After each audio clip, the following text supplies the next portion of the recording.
Os bolsonaristas, eles ainda não conseguiram entender que essas sanções que estão sendo impostas ao Brasil, especialmente em cima de autoridades como os ministros do STF. Agora veja que, por exemplo, a esposa do ministro Alexandre de Moraes também foi sancionada pela Lei Magnitsky.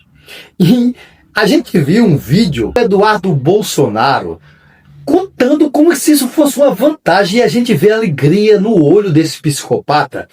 Eu já gostaria de mostrar esse vídeo para vocês, para a gente começar a conversar. Agora, antes de eu mostrar o vídeo, se você está chegando no nosso canal, agora já se inscreve, dá like, é de graça, para ajudar a gente aqui, para ajudar a nossa comunidade, beleza? Vamos ao vídeo aí do Eduardo Bolsonaro, sim, vai descendo com a sanção imposta à mulher do ministro Alexandre de Moraes. Os Estados Unidos acabam de sancionar a esposa do Alexandre de Moraes.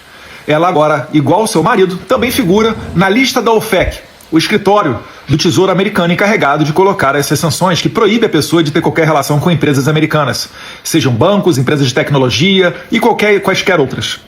Eu espero que a elite brasileira entenda que somente parando a perseguição, cujo único remédio possível é uma anistia dos fatos, começando em 2019, para que não haja mais a possibilidade de se desengavetar qualquer desculpa para perseguir o opositor político, somente dessa maneira é que a gente vai conseguir reduzir essa temperatura. Eu espero que a elite brasileira seja pressionada a fazê-lo, caso não tenha a consciência necessária. E várias outras autoridades também estão sendo sancionadas. Você percebe que esse cara, ele não está batendo bem da bola. Ele só fala em sanções ao país. Ele só fala em sanções a autoridades brasileiras. É como ele disse, é terra arrasada. Ele vive em função disso. É um cara que tudo em nome do chefe do clã, que é seu pai, Bolsonaro, e ele não tá nem aí para o que acontece no Brasil. Inclusive, ele não tá nem aí mais para a imagem do seu próprio grupo, da sua própria ala bolsonarista. Porque tudo que eles estão fazendo, eles estão esperando que a Casa Branca tome alguma providência e que o socorram, mas nada. Porque eles são insignificantes. Não adianta. E eles só estão se queimando perante o eleitorado brasileiro. Isso está soando de forma negativa. E será possível que não conseguem enxergar isso? Tudo em função do Bolsonaro, né? Não é à toa que muitos aí são chamados de gados. Porque agem como gados irracionais, tocados por um vaqueiro, que é o Eduardo Bolsonaro, que ainda sofre os efeitos, deve ser da cloroquina, está louco, alucinado. Aí vem o Nicolas Ferreira, o Gaia, que são outros ordinários, e que tem envenenado a mente dessa gente. E eles não têm percebido que isso só lhes tem... Gente, que tanta gente burra, pelo amor de Deus. Será que não tem ninguém inteligente no meio desses bolsonaristas para dizer, olha, o que a gente está fazendo está errado. Veja agora a manifestação na rua. Isso é o reflexo. Será que vocês não enxergam que estão entregando a eleição de bandeja para o Lula? E por falar no Lula, o Lula fez um discurso na ONU. Que discurso! E ele falava isso na cara do Trump, porque o Trump também está participando da conferência da ONU. Ele falava isso para o mundo todo ouvir, que pela primeira vez no Brasil um presidente foi condenado por tentar dar um golpe nesse país.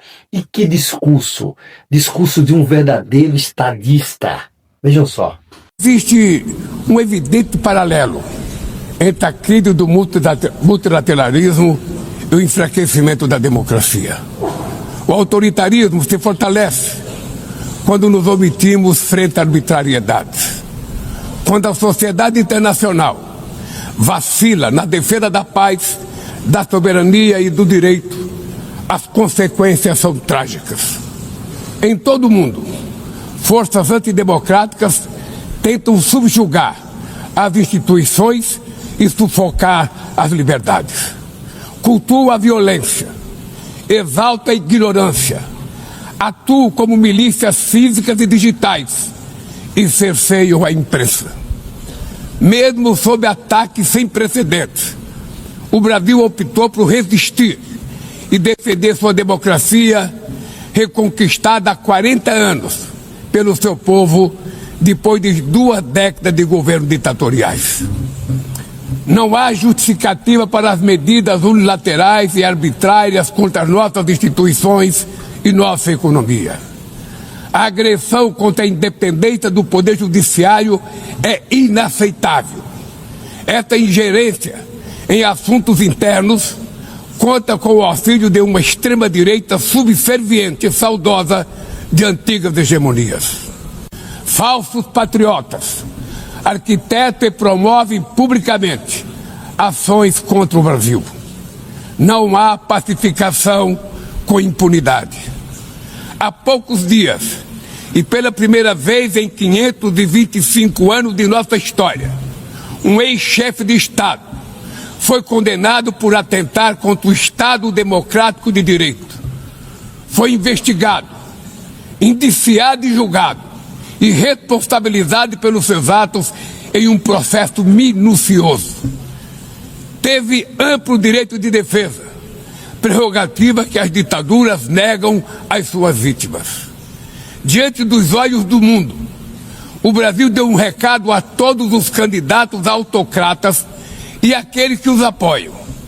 Nossa democracia e nossa soberania são inegociáveis. Agora me digam se o Bolsonaro tinha uma capacidade de persuasão, uma capacidade intelectual. Um cara que não teve muita chance de estudo, mas mostrou aos economistas do mundo como é que se governa um país. Alguém que não teve escola, mas foi o presidente que mais fez universidades neste país. Alguém que tirou esse país pela 3ª vez do mapa da fome. E chega na ONU, diante de estadistas importantíssimos, de potências mundiais, e não se rebaixa. E faz um discurso como esse, um discurso avassalador, que foi aplaudido de pé.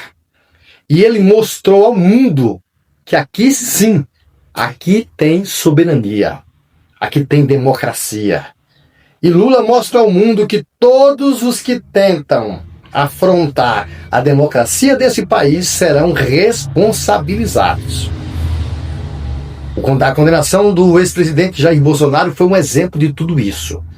E ele precisa sim ir para a cadeia e pagar a sua pena, para que ninguém mais ouse atentar dar um golpe nesse país. Ele e mais outros 7 réus aí, que todos, né, vão cumprir pena aí nos recintos militares, mas vão perder a sua patente e vão para prisões comuns, inclusive o Bolsonaro.